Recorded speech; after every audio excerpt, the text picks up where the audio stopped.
Bonjour à toutes et à tous, aujourd'hui on va plonger au cœur d'un des rapports les plus fondamentaux sur le climat, celui du GIEC de 2014 qui se penche sur les impacts, l'adaptation et la vulnérabilité. Notre but, rendre tout ça clair, accessible et en extraire l'essentiel. Mais avant même de parler de données et de graphiques, regardons un instant cette image. On est à Tuvalu, dans le Pacifique. Et ce qu'on voit, ce n'est pas une image de désastre, c'est une image d'action, des gens les pieds dans l'eau qui plantent des mangroves pour protéger leurs terres. C'est un rappel puissant que le changement climatique, ce n'est pas juste une théorie, c'est un défi très concret auquel des communautés partout dans le monde sont déjà en train de répondre. Et le rapport démarre avec cette phrase. C'est une conclusion, mais alors sans appel. Elle pose le décor d'emblée. Le message est simple, on ne parle plus d'un problème futur. C'est une réalité observée, partout, maintenant, sur Terre comme en mer. Alors, comment le rapport s'y prend-il pour analyser ces impacts? Eh bien, il nous donne une grille de lecture, un outil vraiment puissant qui tourne autour d'un concept central, le risque.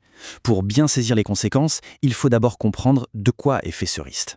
Allons voir cette définition de plus près. Le risque, nous dit le rapport, ce n'est pas juste le danger. C'est en fait le résultat d'un cocktail de 3 ingrédients. D'abord, il faut un aléa, par exemple une canicule, une inondation. Ensuite, il faut de l'exposition des personnes, des maisons, des cultures sur le chemin de cet aléa. Et enfin, il faut de la vulnérabilité, c'est-à-dire à quel point ces personnes ou ces biens sont susceptibles d'être affectés. Et voici le schéma qui met tout ça en musique. C'est un peu le cœur du réacteur de l'analyse. D'un côté, le climat qui change et qui génère les aléas. De l'autre, nos sociétés, nos économies, qui déterminent qui est exposé et à quel point on est vulnérable. Et quand les deux se rencontrent, au milieu, eh bien c'est là que naît le risque. Ce modèle, il faut vraiment le garder en tête, il va nous guider pour toute la suite. Bon, maintenant qu'on a le cadre théorique, passons aux faits, aux preuves concrètes. Le rapport commence par les systèmes naturels. Pourquoi? Parce que ce sont souvent eux les premiers à réagir, ce sont les premières sentinelles. Voilà un constat parmi les plus clairs et les moins contestables. Le recul des glaciers, ce n'est pas juste quelques cas isolés, non, c'est un phénomène quasiment généralisé à l'échelle du globe. Et ce n'est pas qu'une question de paysage, ça a des impacts directs sur les réserves d'eau douce pour des centaines de millions de personnes. Cette diapositive-ci, elle est assez fascinante. Elle nous montre que la vie sauvage n'est pas passive, elle réagit. Ce graphique, en gros, il nous dit que plein d'espèces marines, des poissons au plancton, sont en train de faire leur valise. Elles se déplacent, en moyenne, vers les pôles pour trouver des eaux plus fraîches. C'est une réorganisation massive et silencieuse des écosystèmes marins. Et cette grande réorganisation, elle ne concerne pas que le monde sauvage. Non, elle touche directement notre alimentation. Le rapport montre, avec un niveau de confiance élevé, que le changement climatique a déjà freiné les rendements mondiaux pour le blé et le maïs. L'important ici, c'est le mot « déjà ». Ce n'est pas une projection, c'est un constat. Après avoir observé les impacts sur la nature et l'agriculture, le rapport se tourne logiquement vers nous, les humains. Comment est-ce que tous ces changements nous affectent dans notre vie de tous les jours? Au-delà des changements graduels, il y a les chocs. Les événements extrêmes, une vague de chaleur, une sécheresse, une inondation. Ces événements agissent comme des révélateurs. Ils viennent tester la solidité de nos sociétés et ils mettent en lumière toutes nos faiblesses, nos vulnérabilités, même dans les pays les plus riches. Et cette vulnérabilité, elle ne touche pas tout le monde de la même manière. C'est un point absolument crucial du rapport. Les populations qui sont déjà en difficulté, marginalisées pour toutes sortes de raisons, ce sont elles qui prennent les impacts de plein fouet. Le changement climatique, en somme, est un puissant multiplicateur d'inégalités.